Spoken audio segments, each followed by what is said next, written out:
अस्सलामुअलैकुम। कैसे हैं आप सब लोग?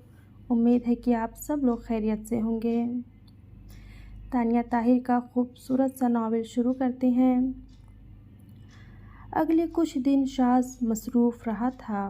वो पार्टी का हिस्सा जो बन गया था, पेपर्स देने थे और इसी डिग्री को हासिल करने के लिए वो पूरी तरह इस तरफ मतवज्जा हो जाता। उसकी अच्छी तनख्वाह थी, उसकी पार्टी की हुकूमत थी और शाज़ को क्या चाहिए था? वो बस अच्छी कारकर्दगी दिखाकर ऊपर और सबसे आगे निकल जाना चाहता था। यूनिवर्सिटी में पेपर्स की तैयारी अब जोश में थी। साथ ही वो अपनी पार्टी के काम भी सर अंजाम दे रहा था। बस इस बार इसी वजह से तैयारी कुछ ख़ास नहीं हो पाई थी। मुराद और उसकी दोस्ती की खबरें सारी यूनिवर्सिटी में आम हो चुकी थी।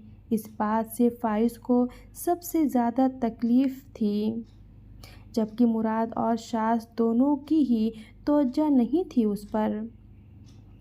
मुराद मुकम्मल तौर पर वर्षा की मोहब्बत में डूबता जा रहा था। उसका बोलने का अंदाज़, उसकी बात, उसकी गुफ्तगू, उसका हुस्न, वो वाकई अनदेखी थी। शाज़ ने ठीक कहा था। वो सना के साथ ही दिखती थी। शाज़ ने काफ़ी दिनों से नहीं देखा था उसे। आज पहला पेपर था और यूनिवर्सिटी में एक चहल पहल थी। सब अपनी अपनी रूम्स की तरफ भाग रहे थे।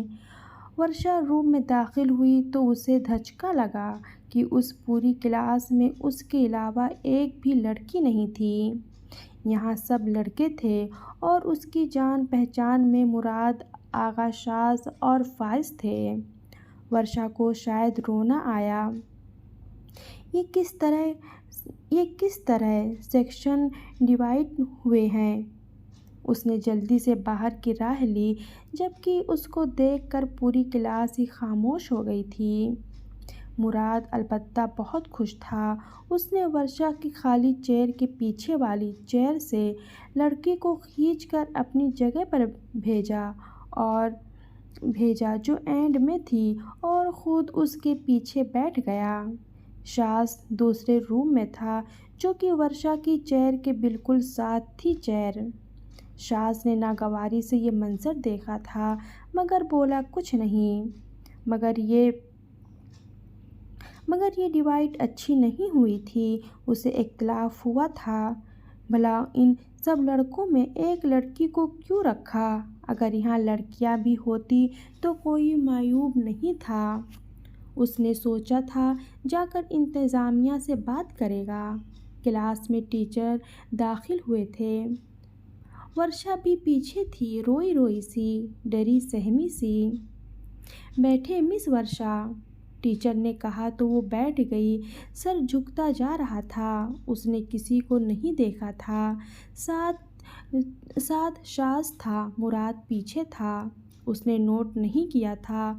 उसके हाथ काँप रहे थे और सब भूल चुकी थी। वो सर ने उसे पेपर्स दिया और सारी क्लास में दे दिया। वो सामने जाकर बैठ गई। सब बच्चे पेपर्स लिखने में लग गए थे, यहाँ तक कि मुराद भी। शाज़ भी काम में मगन हो गया, मगर कुछ ही देर बाद उसे सूसू की आवाज़ आई। उसने निगाह घुमा कर देखा तो वो रोने में मसरूफ़ थी। पेपर हाथ में काँप रहा था और सारे पेपर पर आंसू गिरे थे। वर्षा सब भूल चुकी थी। उसे कुछ समझ नहीं आ रहा था। उसे इन लड़कों के बीच घबराहट हो रही थी। उसका सांस फूलने लगा था। वर्षा शायद पहली बार उसका नाम लिया था उसने, वरना उसको दो कौड़ी की लड़की के अलावा तो वो कुछ नहीं कहता था। वर्षा ने देखा वो शाज़ ही था। पेपर करो, उसने हुक्म दिया। आवाज़ आहिस्ता थी। हम सब भूल गए हैं। हमें कुछ समझ नहीं आ रहा, वो अपने आंसू रोकती मध्यम आवाज़ में बोली थी। शाज़ ने गहरा सांस भरा। कोई कुछ नहीं कहेगा, कोई कुछ नहीं कहेगा तुम्हें, पेपर करो और आ जाएगा जब तुम रोना बंद करोगी। उसने टीचर को देखते हुए उसे घूरा। हम रो नहीं रहे, खुद आ रहा है, वो बेचारगी से बोली। शट अप, वो दांत पीस कर बोला। वर्षा डरी डरी नज़रों से उसे देखने लगी। पेपर करो, आंसू साफ करो, वो बोला। वर्षा ने आंसू तो साफ कर लिए मगर बार बार आए जा रहे थे। वो बेबसी से सास को देखने लगी। मैं हूँ यहाँ तुम्हारे पास। न जाने क्यों वो ये कह गया, फिर बेसाख्ता संभला उसकी हैरान आंखों को देखकर। मेरा मतलब क्लास में कोई तुम्हें तंग नहीं कर सकता। खैर मेरा वक्त ज़ाया ना करो ये सूसू करके। मुझे अब डिस्टर्ब किया तो गर्दन दबा दूंगा बिना लिहाज के, वो बोला और मुंह ही मोड़ लिया। उसने पेन ज़ोर से जकड़ लिया। वो ये कैसी बकवास कर रहा था। ये साले मुराद की वजह से हुआ था। उसे सख्त गुस्सा चढ़ा था। उसके बाद उसने वर्षा को नहीं देखा और पूरे 1.5 घंटे बाद निगाहें उस पर बेसाख्ता उठी तो वो आराम से काम कर रही थी। क्या उसकी तसल्ली देने के उसे तसल्ली हो गई थी? हाँ, वो एक तंजीम का लीडर था। उसके होते हुए किसी को कोई तंग नहीं कर सकता था। शायद इसी वजह से उसने खुद ही अक्स कर लिया। आखिरी पॉइंट उसे नहीं आ रहा था और वर्षा वही पॉइंट लिख रही थी। वो ना चाहते हुए भी उसकी चीटिंग करने लगा। वर्षा ने उसे देख लिया, वो उसका कॉपी कर रहा था। उसने कहा कुछ नहीं मगर शायद शर्मिंदा सा मुंह मोड़ गया था। ये पूरा नहीं है, आप फेल हो जाएंगे, उसने आहिस्तगी से कहा। शट अप, वो उसे झड़क गया। वर्षा का चेहरा उतर सा गया। सास को गुस्सा आया था खुद पर। उसने बिना कुछ देखे पेपर छोड़ दिया और उठकर बाहर निकलने लगा कि वर्षा भी उसके निकलते ही बाहर भाग उठी क्योंकि पेपर तो उसका हो गया था। उसने लंबे लंबे सांस लेकर खुद को नॉर्मल किया था। वो सना के रूम के बाहर आ गई ताकि वो उससे डिस्कस करे, जबकि उसको किसी ने पुकारा। मुराद था। वो उसे देखने लगी। कैसी हो, वो पूछने लगा। वर्षा ने सर हिलाया। पेपर कैसा हुआ, वो मुस्कुराया और मुराद वर्षा से बातें करने लगा। सना भी बाहर आ गई थी। शाज ने उन दोनों को नफरत से देखा और सना का हाथ थाम कर ले गया, जबकि मुराद ने तो नहीं, अलबत्ता वर्षा ने ज़रूर देखा था। पेपर्स अच्छे जा रहे थे। शाज ने उसका रूम बदलवा दिया था। वर्षा भी सुकून में आ गई थी। आराम से उसने पेपर्स दिए और अब वो सना के साथ ही होती थी। आज मुराद से तुम्हारी पेंगे बढ़ रही हैं, खैर है, सना ने छेड़ा तो वर्षा उसकी शक्ल देखने लगी। वो हमारे उस्ताद हैं। उफ हो वर्षा, हर किसी को अपना रूहानी बाप बनाना ज़रूरी है, किसी को तो शोहर ही की नज़र से देखो। सना का कहका उभरा। वर्षा मुंह बिसोर गई। कल आखिरी पेपर है और तुम्हें एक खबर तो देना भूल गई। मेरी और शाज की मंगनी हो रही है और तुम मेरी बेस्ट फ्रेंड हो तो तुमने पेपर ख़त्म होते ही आना शुरू कर देना है मेरे घर और मेरी मंगनी में लाजमी। वो उंगली उठाकर बोली। वर्षा मुस्कुरा दी और सर हिला दिया।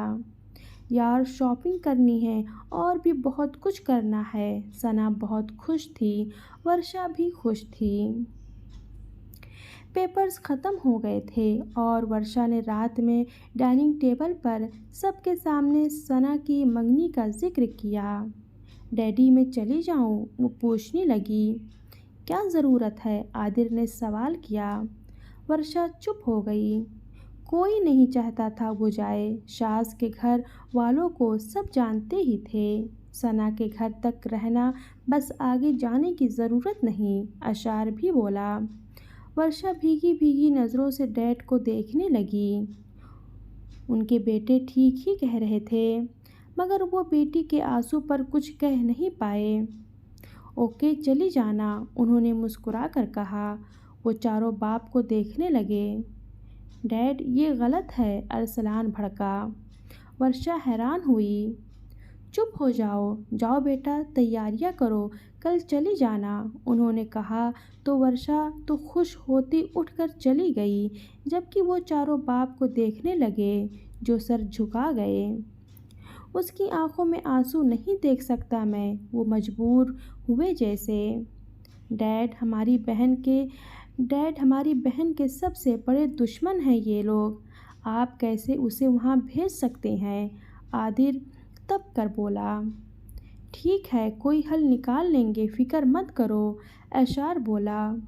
नहीं चाहता था बाप की और आदिर की बहस हो, जबकि आदिर उठकर चला गया था वहाँ से। वो गाड़ी में सवार हुआ और अपनी पसंदीदा जगह पर जाने के लिए आगे बढ़ गया। कार में बियर कैन मौजूद होते थे। उसने एक कैन खोलकर मुंह से लगाया। उसे याद सताने लगी थी हुर्रम की। जब जब हुर्रम की याद जोश पकड़ती थी, वो गलत कामों की तरफ माइल होता था। उसकी गाड़ी कोठे के आगे रुकी और वो दंदनाता हुआ अंदर दाखिल हुआ। वहाँ आदिर के आने पर हमेशा हलचल मच जाती थी। वो उसी कमरे की जानिब बढ़ा था। उसने धार से दरवाज़ा खोला और अंदर दाखिल हुआ। वो अंदर ही थी। आदिर वो देखकर खड़ी हो गई। आदिर ने एकदम उसको जकड़ा था और उसकी गर्दन पर वहशियाना तरीके से झपटा। आदिर साहब, आज लगता है याद हुर्रम ताज़ा है, जोश में है, वो हंसी। आदिर ने खींचकर उसके मुंह पर थप्पड़ दे मारा। तुझे इतनी इजाज़त नहीं कि तू बोले, वो चीखा और सर थाम गया। उसके बाद वो अपनी मनमानी करता रहा और सारी रात शराब पी थी उसने, जबकि अक्सर वो उस लड़की को रोता हुआ छोड़ कर आता था। हाँ, तकलीफ़ ही इतनी देता था। वो सुबह का उजाला निकलने से ही उसके पास से उठ गया। अगर हुर्रम उसे दोबारा मिल जाती तो हाँ, वो उसका इससे भी ज़्यादा बुरा हाल कर देता। सना के घर मंगनी की तैयारियां बहुत अच्छी थी। वर्षा पहली बार सना के घर आई थी, मगर यहाँ वर्षा के साथ सबका रवैया बहुत बुरा था, और इस हद तक बुरा कि वो समझ नहीं पाई उस बुरे रवैये की वजह। वर्षा का दिल किया कि यहाँ से लौट जाए। हमारे घर में नौकर चाकर नहीं, तो तुम जब आ ही हो तो काम करो। सना की बड़ी बहन ने उसके हाथ में पोछा थमा दिया। वर्षा हल्का सा मुस्कुराई और वो फर्श पर बैठकर वो कुछ करना चाह रही थी उसी पल्ले से, मगर कैसे लगाते हैं उसे इल्म नहीं था। शाज मम्मा की हेल्प के लिए शुमाइला अपी को लेने आया था, क्योंकि घर में उन लोगों के मुलाजिम नहीं थे। तभी घर में सफाई और देगरी कामों के लिए ज़रूरी थी, और शुमाइला ही वर्षा को वो थमा कर गई थी। सना सोफे पर बैठी थी। शाज ये मंज़र देखकर एकदम चौंक गया। वर्षा की निगाह उसके जूते पर गई। उसने ऊपर देखा, जिसको ना जाने जैसे भड़क सी लग गई थी। उसने सना को देखा। वो अजीब मुस्कुराती नज़रों से देख रही थी वर्षा को, और शाज के आते ही सीधी हो गई। और यहाँ शाज को सना की बदनीयती का एहसास हुआ था कि उसे वर्षा के बारे में चूँकि सारा इल्म है, और तभी वो वर्षा के साथ हमेशा ऐसा रवैया रखती है। वर्षा ठठक कर उठी। अरे शाज तुम, सना बोली। वर्षा पीछे हट गई। शाज कहना चाहता था कुछ, वहीं खड़ा रहा। हुर्रम अप्पी, ये शुमाइला अप्पी फ्री हैं, मम्मा को काम के लिए हेल्प चाहिए, वो बोला। यार, हेल्प करने तो वर्षा भी आई है। ऐसा करते हैं, मैं और वर्षा चलते हैं, सना ने कहा। शट अप, वो भड़का। घर आए मेहमानों से काम नहीं लेते शायद। वो अपनी बात उस तक पहुंचा ही गया। सना ने उसकी आंखों में घूर कर देखा। तुम क्यों तप रहे हो इतना? वो जैसे उसे चढ़ाने लगी। मैं नहीं तप रहा, मैनर्स की कमी है तुम में, वो कहकर अंदर चला गया। वर्षा हैरान और वर्षा हैरान और चौंक कर रह गई थी। हुर्रम फिरी थी, वो उसे लेकर जाने लगा। सना और शुमाइला हम मिजाज थीं, जबकि हुर्रम का मिजाज उन सब से अलग था। अरे वर्षा, आप क्यों ये पकड़ी खड़ी हैं? आप अंदर बैठो, ये किसने करने के लिए दे दिया? हुर्रम ने घूर कर सना को देखा। जाओ फिर यहाँ से तुम, जब से ही तुम्हारा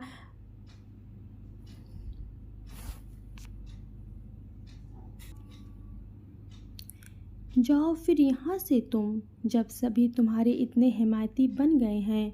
वो सास पर चोट करती वर्षा पर चीखी। वर्षा के आंसू टप टप गिरने लगे। 1%, हाँ 1% भी उसे अगर कुछ समझ आ रहा होता तो शायद वो जान जाती, मगर उसे यहाँ कुछ समझ नहीं आ रहा था। मैंने कहा जाओ मिसनी, सना फिर से चीखी। वर्षा बेयकीनी से देख रही थी। उसे वर्षा से सख्त हसद महसूस हो रही थी, क्योंकि शाज़ वो उसकी हिमायत ले चला था। वर्षा रोते हुए बाहर निकल गई।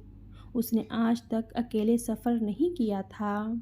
उसे यकीन नहीं आ रहा था सना उसकी बेस्ट फ्रेंड उसके साथ इतने गुस्से से बोली थी। उसे किसी चीज़ का मसला नहीं था, मगर उन सब के रवैये ऐसे क्यों थे? पागल हो तुम सना, हुर्रम को अफसोस हुआ। तुम तो चुप ही करो, वो गुस्से से बोलकर अंदर चली गई। शाज़ तुम्हारी यूनिवर्सिटी फेलो है, जाओ उसे छोड़ आओ। हमारा घर बहुत दूर है, हुर्रम ने शाज़ को कहा। मगर अभी मैं किसी का ड्राइवर नहीं हूँ, वो भी अकड़ कर बोला। मेरे भाई, ये ड्राइवर होने की बात नहीं है, जाओ किसी की मदद करना अच्छी बात है। हुर्रम मुस्कुरा दी तो शाज़ पाँव पटक कर बाहर निकल गया। उसे वो सामने चलती हुई दिख गई थी। वो गाड़ी में बैठा और सीधा उसके सामने गाड़ी रोकी। बैठो, घूर कर देखता वो बोला। वर्षा पहले ही अकेले चलती हुई डर रही थी, बैठ गई। शाज़ काफ़ी तेज़ ड्राइविंग कर रहा था, वो रो रही थी। शाज़ ने गुस्से से गाड़ी रोक दी। क्या ज़रूरत थी आने की? वो उसे देखने लगा। वो आँखों पर हाथ रखकर बुरी तरह रो दी। शाज़ ने मुट्ठियाँ कस ली। उसका दिल उसकी जानिब खींच रहा था। वो जितना उससे दूर भागना चाहता था, उतना उसके नज़दीक हो रहा था। एक लंबा सांस लेकर उसने 1 मिनट के लिए सब भुलाया था और वर्षा की तरफ उन्हीं नज़रों से देखा जिन नज़रों से उसके दिल ने देखना चाहा। मेरी बात सुनो, वो नरमी से बोला। वर्षा ने आंसू से तर आंखें उठाई। शायद वो इस वक्त उसे उसी की भलाई के लिए समझा रहा था और उसने एक और लम्हा अपनी ज़िंदगी से चुरा लिया था। सना से दूर रहो, मुझसे दूर रहो, एटलीस्ट सबसे दूर रहो, तुम्हारी भलाई इसी में है। क्यों? वो हैरान हुई।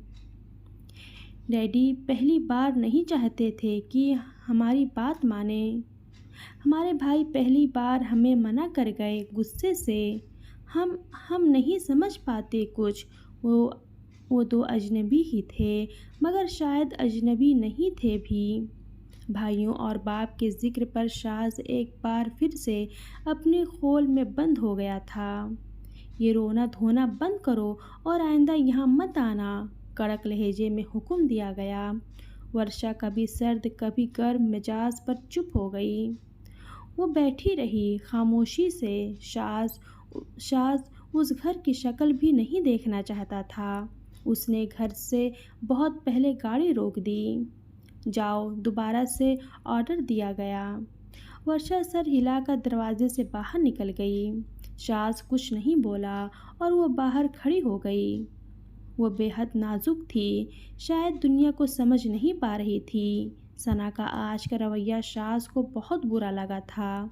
शाज ने गाड़ी घुमाई और उससे दूर निकल गया। वो दोबारा उसकी जानिब देखना भी नहीं चाहता था। वो अपने अंदर के चोर से वाकिफ हो गया था। और फिर वो उस मंगनी में नहीं गई, जबकि पूरी यूनिवर्सिटी थी सिवाय वर्षा के। यूनिवर्सिटी फिर से स्टार्ट हो गई थी। वो पढ़ाई में मसरूफ़ हो चुकी थी और मुराद से भी बातचीत बढ़ गई थी। उस दिन के बाद शास ने उससे बात नहीं की, जबकि सना ने उससे बहुत ज़्यादा एक्सक्यूज़ किया था और दिल से सॉरी कहा था। वर्षा ने उसे माफ़ कर दिया, लेकिन अक्सर उसके कान में शास के अल्फाज गूंजते थे जिन्हें उसे इग्नोर कर दिया, और वो इसी तरह रहने लगी थी सना के साथ। तुम्हें मैं कॉल कर रहा था, फ़ोन नहीं उठाया, वो बोला। वर्षा ने उसकी जानिब देखा। जी वो हम मसरूफ़ थे, ज़रा आपने हमें जो काम दिया था बस उसी में। वो जल्दी से अपने नोटिस दिखाने लगी। मुराद की हेल्प से उसका इंग्लिश सब्जेक्ट काफ़ी अच्छा हो गया था और वो सिर्फ़ उसे एक उस्ताद की हैसियत से देखती थी, जबकि मुराद दिल व जान से उस पर फ़िदा हो चुका था। मगर उसके एहसास तबीयत के बास वो उसे इस बात से आगाह नहीं कर पाया था कि वो उससे मोहब्बत करने लगा है। ना जाने वो घबरा कर वो पीछे ही ना हट जाए, बस इसी ख्याल में वो खामोश ही रहता था। दूसरी तरफ शास किसी अहम काम से इस तरफ आया था। दोनों को आमने सामने देखकर उसने एक गहरा सांस भरा था। न जाने दोनों के साथ देखकर उसके खून में क्यों आग लगती थी। उसे दर हकीकत मुराद से ही काम था। मुराद के पास आया तो वर्षा ने उसे बहुत दिनों बाद देखा था। एक निगाह देखकर झुका गई। मुझे तुमसे बात करनी है, 1 मिनट और मेरे साथ आओ, मेरे साथ, वो हुक्म देकर मुड़ गया। वर्षा ने उसकी पुश्त देखी थी। वो दोनों तो एक दूसरे के बड़े दुश्मन थे, फिर कैसे दोस्ती हुई थी ये बात तो पूरी यूनिवर्सिटी को पता चल गई थी सिवाय उसके। मुराद उससे एक्सक्यूज़ करके उठ गया। शाज और मुराद उससे फासले पर खड़े थे। वर्षा ने एक निगाह उठाई तो दोनों बात कर रहे थे किसी मौजू पर। तकरीबन मिनट बाद मुराद आया। शाज अब भी पुश्त फेरे खड़ा था। सॉरी वर्षा, मैं तुमसे फ़ोन पर बात करूँगा और उसके बस तुम ये तब तक रीड कर लेना। ओके हनी, मुराद हल्का सा मुस्कुरा कर कह कर चला गया। वर्षा उसकी ऐसी लफ्ज़ों पर गौर नहीं करती थी, जबकि शाज ने न जाने क्यों सुलग कर देखा था वर्षा और मुराद को। अल्लाह हाफिज़।